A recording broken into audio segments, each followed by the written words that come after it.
Hello friends, मैं रवि रंजन स्वागत करता हूं ITI technical information YouTube channel पे। तो चलिए दोस्तों, आज इस वीडियो में हम बात करेंगे ऑक्यूपेशनल हेल्थ एंड सेफ्टी के बारे में और इसकी आवश्यकता क्या है और इसके कितने प्रकार होते हैं और क्यों पड़ी आवश्यकता, और इसमें जो है कुछ अंत में हम जानेंगे ऑब्जेक्टिव टाइप क्वेश्चन इसका सॉल्व करेंगे। तो चलिए शुरू करते हैं।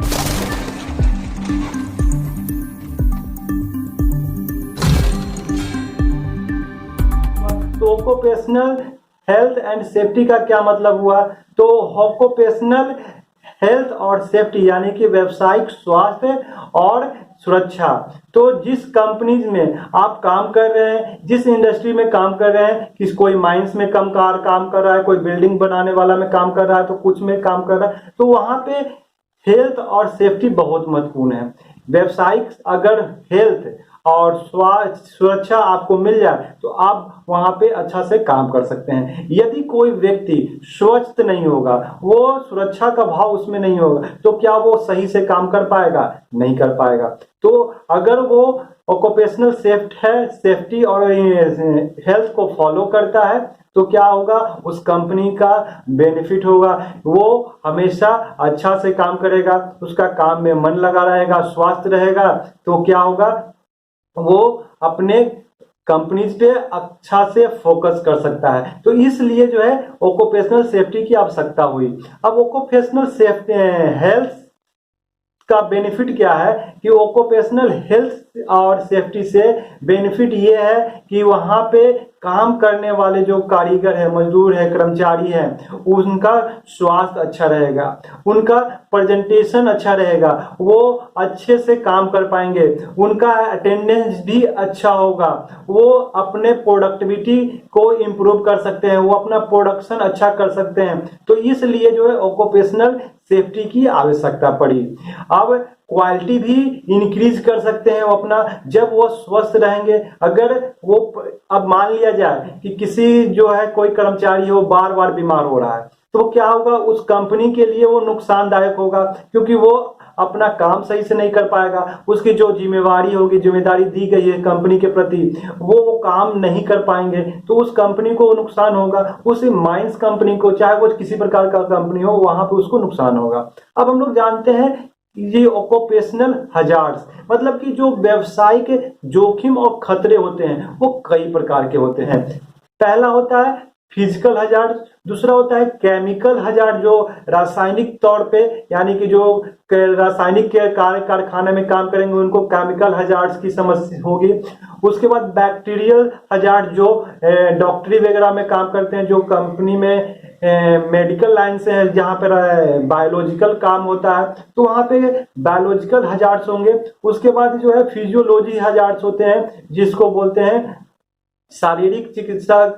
उसके बाद साइकोलॉजिकल खतरे भी होते हैं, जो मनोवैज्ञानिक खतरे होते हैं। उसके अलावा और भी कई तरह के जो है हजार्ड्स होते हैं। तो हम लोग जानेंगे फिजिकल हजार्ड्स क्या है, और फिजिकल हजार्ड्स के अंतर्गत वे खतरे आते हैं, वे जोखिम आते हैं, जैसे कोई भी कर्मचारी काम कर रहा हो, चाहे वो लेथ मशीन पे कर रहा हो या ड्रिल मशीन पे काम कर रहा हो, तो वहां पे कई तरह के जोखिम हैं। चाहे वो वाइब्रेशन, एग्जाम्पल वाइब्रेशन, जब आप कोई काम कर रहे हैं, ड्रिलिंग कर रहे हैं, तो वहां पे वाइब्रेशन होगा, नॉइज होगा यानी कि शोर होंगे। उसके अलावा वहां पे रेडिएशन, अगर कोई रेडिएशन है तो वो भी एक फिजिकल हजार्ड्स के अंतर्गत आएगा। और इल्यूमिनेशन, जो वेल्डिंग वगैरह करते हैं तो वहां से निकलने वाली किरणें, रेडिएशन, या फिर जो वहां के चमकी जो वेल्डिंग करते हैं तो लाइट निकलता है, वो भी एक तरह का फिजिकल हजार्ड्स है। तो फिजिकल हजार्ड्स के अंतर्गत आते हैं शोर, वाइब्रेशन और रेडिएशन और इल्यूमिनेशन। ये सारे जो आते हैं वो फिजिकल हजार्ड्स के अंतर्गत आते हैं। इसके अलावा आप गर्मी और ठंडा जो महसूस करते हैं, ये भी एक फिजिकल हजार्ड्स है। जैसे आप गर्मी में भी काम कर लेते हैं, जिनको गर्मी में काम कर मतलब धूप वगैरह भी है तो धूप में काम करने का है तो वो काम करते हैं। क्यों? वो एक तरह का जोखिम है, उनको नुकसान हो सकता है, लेकिन वो काम करते हैं गर्मी में भी ठंडा में भी। तो एक तरह का फिजिकल हजार्ड्स। सेकेंड है केमिकल हजार्ड्स।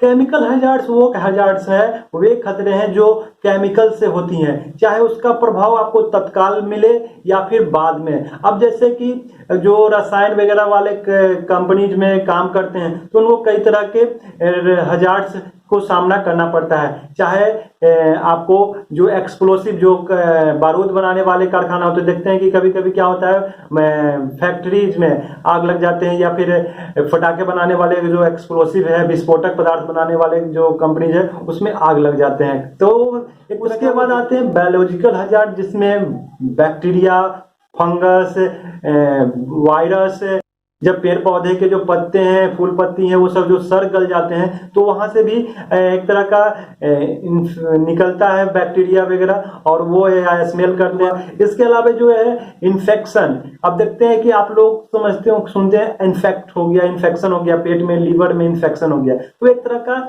वो हजार्ड से बैक्टीरियल हजार्ड्स हैं।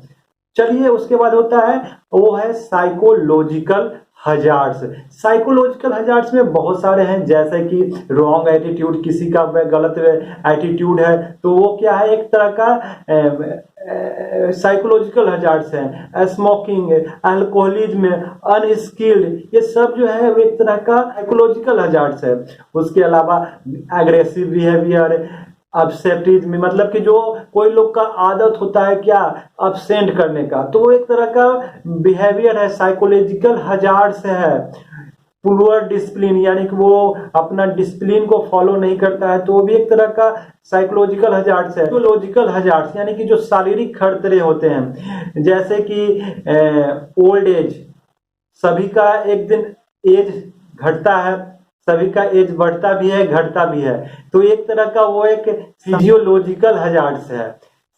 उसके बाद सेक्स, ये भी एक फिजियोलॉजिकल हजार्ड्स है। इलनेस, सिकनेस या फिर फैटिग्यू, ये सारे जो है फिजियोलॉजिकल खतरे हैं।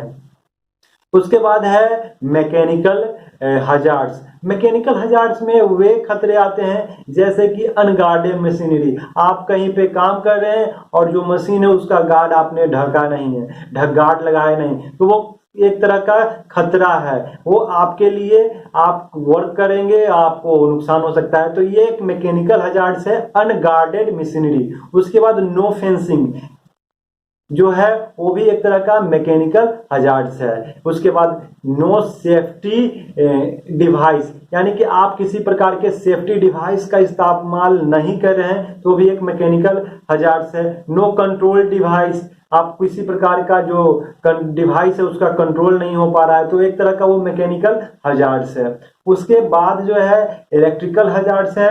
इलेक्ट्रिकल हजार्ड्स के अंतर्गत वो आते हैं नो अर्थिंग, यानी कि आप जो है काम कर रहे हैं वहां पे अर्थिंग नहीं लगा है, तो वो क्या होगा, आपका जो इक्विपमेंट है, डिवाइस है, वो आपको क्षति पहुंचा सकता है, तो ये है इलेक्ट्रिकल हजार्ड्स। उसके बाद है शॉर्ट सर्किट। शॉर्ट सर्किट भी एक तरह का इलेक्ट्रिकल हजार्ड्स के अंतर्गत आता है। उसके बाद करंट लीकेज, आपने देखे होंगे कि करंट लीकेज भी होता है, ये समस्या भी होती है, तो एक तरह का ये इलेक्ट्रिकल हजार्ड्स है। उसके बाद ओपन वायरिंग, वायरिंग भी ओपन रहता है जहां पे करंट लगने की संभावना रहती है, तो ये एक तरह का वो जो है इलेक्ट्रिकल हजार्ड्स है। और नो फ्यूज, ये भी फ्यूज नहीं लगाते हैं तो भी एक तरह का ये इलेक्ट्रिकल हजार्ड्स है। उसके बाद एक बहुत ही महत्वपूर्ण है अर्गोनोमिक हजार्ड्स।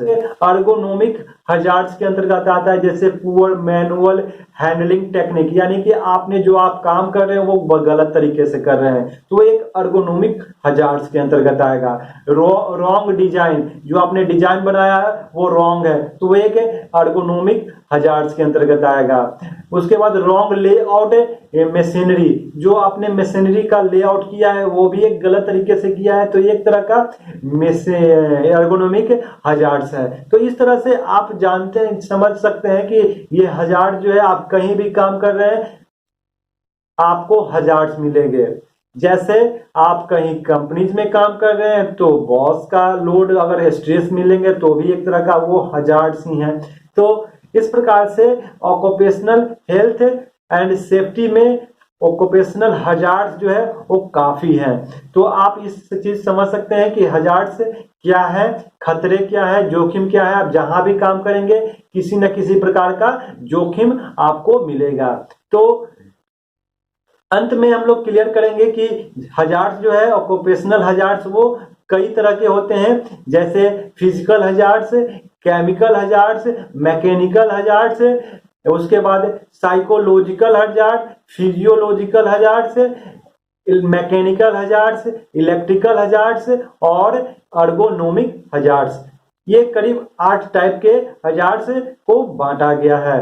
तो दोस्तों समझ में आया होगा कि कौन सा हजार्ड किस के श्रेणी के अंतर्गत आते हैं। तो अब हम लोग कुछ क्वेश्चन का डिस्कशन करेंगे, इस पे आधारित कुछ क्वेश्चन होंगे जिसको सॉल्व करेंगे।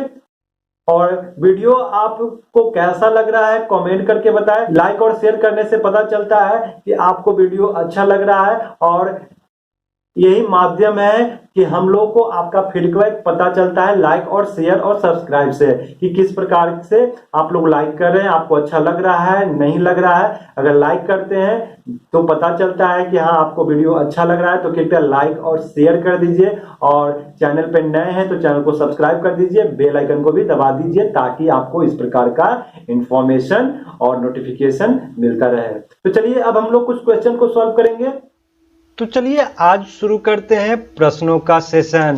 तो प्रश्न का पहला आज हम लोग करेंगे वो पार्ट 3 है, और एक्सरसाइज हम लोग का 1.105 ऑक्यूपेशनल हेल्थ एंड सेफ्टी। तो इसके अंतर्गत जितने प्रश्न आते हैं उसको सॉल्व करेंगे। तो चलिए आज का पहला प्रश्न है, which comes under the chemical hazards, जो रासायनिक खतरों के तहत आता है। तो रासायनिक खतरा के तहत क्या क्या आता है? क्या फंगस, फैटिग्यू, वाइब्रेशन या फिर एक्सप्लोसिव। तो रासायनिक खतरे के अंतर्गत हमने बताया था एक्सप्लोसिव जो है वो एक तरह का रासायनिक खतरा है। इसके अलावा रेडियो एक्टिव, इसके अलावा टॉक्सिस, कोरोसिव और इनफ्लेमेबल जो है वो आते हैं रासायनिक खतरे के अंतर्गत। चलिए अगले प्रश्न पे, which comes under the biological hazards, जो खतरा जैविक खतरे के तहत आता है। तो इनमें से कौन सा है जो बायोलॉजिकल हजार्ड्स के अंतर्गत आता है? क्या फंगस, वायलेंस, इल्यूमिनेट या फिर आपका स्मोकिंग। तो बायोलॉजिकल खतरे के अंतर्गत जो आता है वो है फंगस। तो कवक जो है एक बायोलॉजिकल हजार्ड्स है। इसमें जो है बायोलॉजिकल हजार्ड्स के अंतर्गत आते हैं वायरस, फंगस, प्लांट पेस्ट और इन्फेक्शन। इस तरह के जो हैं वो आते हैं बायोलॉजिकल हजार्ड्स के अंतर्गत। चलिए नेक्स्ट प्रश्न पे, which comes under the mechanical hazards, जो यांत्रिक खतरों के तहत आता है।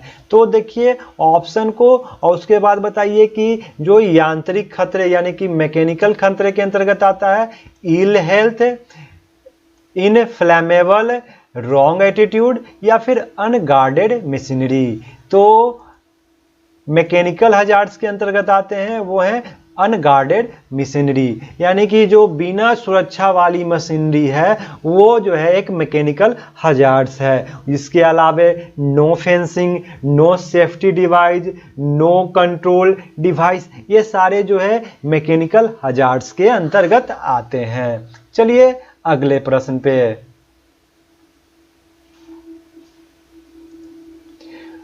Which comes under the electrical hazards, विद्युत खतरे के अंतर्गत कौन आता है। तो इलेक्ट्रिकल हजार्ड्स के अंतर्गत कई पॉइंट्स आते हैं, तो उनमें से कौन है जो इलेक्ट्रिकल खतरे के अंतर्गत आता है? क्या no fencing, sickness, no earthing या फिर रेडियो एक्टिव। तो इलेक्ट्रिकल खतरे के तहत जो आता है वो है नो अर्थिंग। तो ऑप्शन सी इसका करेक्ट होगा। इलेक्ट्रिकल हजार्ड्स के अंतर्गत no earthing, open wire, fuse और फिर शॉर्ट सर्किट, ये सब जो आते हैं वो इलेक्ट्रिकल हजार्ड्स के अंतर्गत आते हैं। चलिए अगले प्रश्न पे, What is the name of the hazards if the wire is opened? यदि तार खुला है तो खतरे का क्या नाम है? तो मैं ओपन वायर है तो ये क्या इलेक्ट्रिकल है हजार्ड्स, मैकेनिकल हजार्ड्स है, केमिकल हजार्ड्स है या फिर फिजिकल हजार्ड्स है। तो ओपन वायर है तो वो है इलेक्ट्रिकल हजार्ड्स। तो इसका करेक्ट आंसर होगा ऑप्शन ए। चलिए अगले प्रश्न पे, What is the name of the hazard if the machine is unguarded? यदि मशीन अनगार्डेड है तो खतरे का नाम क्या है? तो मशीन पे कोई गार्डेड नहीं लगा है तो क्या होगा? क्या वो फिजिकल हजार्ड्स होगा या फिर मैकेनिकल हजार्ड्स, इलेक्ट्रिकल होगा या फिर केमिकल होगा? तो अनगार्डेड मशीनरी जो होते हैं वो होते हैं मैकेनिकल हजार्ड्स के अंतर्गत। तो ऑप्शन बी इसका करेक्ट होंगे। चलिए अगले प्रश्न पे, what is the name of the hazards if vibration? यानी कि कंपन द्वारा खतरे का नाम क्या है? तो कंपन जो है वो किस टाइप के हजार्ड्स हैं, वाइब्रेशन किस टाइप के हजार्ड्स हैं? क्या फिजिकल है, मैकेनिकल है, इलेक्ट्रिकल है या फिर केमिकल है? तो फिजिकल जो है वो वाइब्रेशन जो है एक तरह का फिजिकल हजार्ड्स है। तो ऑप्शन ए इसका करेक्ट होगा। वाइब्रेशन के अलावा हॉट और कोल्ड जो है ठंडा गर्म जो भी है वो भी एक तरह का फिजिकल हजार्ड्स है। इसके बाद जो है नॉइज, शोर वगैरह जो है वो भी एक फिजिकल हजार्ड्स है। चलिए अगले प्रश्न पे, What is the name of hazards of aggressive behavior? आक्रामक व्यवहार के खतरे का नाम क्या है? तो जो लोग आक्रामक व्यवहार करते हैं, जो जिनका बिहेवियर एग्रेसिव है, तो वो किस हजार्ड्स के अंतर्गत आएंगे? क्या वो फिजियोलॉजिकल हजार्ड्स यानी कि शारीरिक खतरे के अंतर्गत, या फिर बायोलॉजिकल हजार्ड्स जैविक खतरा के अंतर्गत, या फिर साइकोलॉजिकल हजार्ड्स मनोवैज्ञानिक, या फिर केमिकल हजार्ड्स? तो जब किसी का एग्रेसिव बिहेवियर है तो वो एक तरह का साइकोलॉजिकल हजार्ड से है। तो ऑप्शन सी इसका करेक्ट होगा, साइकोलॉजिकल हजार्ड्स। साइकोलॉजिकल हजार्ड्स के अंतर्गत ही बहुत सारे आते हैं, जैसे अल्कोहलिज्म जो ज़्यादा शराब लेता है, जो स्मोकिंग करता है, जो अनस्किल्ड है, या फिर वायलेंस करते हैं, ये सारे जो है वो एक तरह का साइकोलॉजिकल हजार्ड्स के अंतर्गत आता है। चलिए अगला प्रश्न है, what is the name of hazards of sickness? बीमारी के खतरे का नाम क्या है? यानी कि जो सिकनेस हजार्ड्स है वो किसके अंतर्गत आता है? क्या वो फिजियोलॉजिकल हजार्ड्स है, या फिर केमिकल हजार्ड्स है, या फिर साइकोलॉजिकल हजार्ड्स है, या फिर बायोलॉजिकल हजार्ड्स है? तो जो सिकनेस है, सिकनेस एक तरह का फिजियोलॉजिकल हजार्ड है, यानी कि एक तरह का शारीरिक हजार्ड्स है। बीमारी आपके बॉडी में लगते हैं तो एक तरह का वो क्या है, फिजियोलॉजिकल हजार्ड्स हैं। इसके अलावा ओल्ड एज भी एक तरह का यानी कि जिसका उम्र ज़्यादा हो जाता है वो भी एक तरह का फिजियोलॉजिकल हजार्ड्स है। आवट भी एक तरह का फिजियोलॉजिकल हजार्ड्स है। ओल्ड एज, सेक्स, सिकनेस, ये सारे जो है वो एक तरह का फिजियोलॉजिकल हजार्ड्स है, यानी कि शारीरिक हजार्ड्स है। तो ये सारे प्रश्न जो थे वो ऑक्यूपेशनल सेफ्टी एंड जो हेल्थ है उससे प्रश्न थे। कैसा लगा कमेंट करके बताएं। अच्छा लग रहा हो तो लाइक और शेयर भी कर दीजिए, और चैनल पे नए हैं तो चैनल को सब्सक्राइब कर दीजिए, बेल आइकन को दबा दीजिए। चलिए फिर मिलते हैं इसी प्रकार के नए वीडियो में।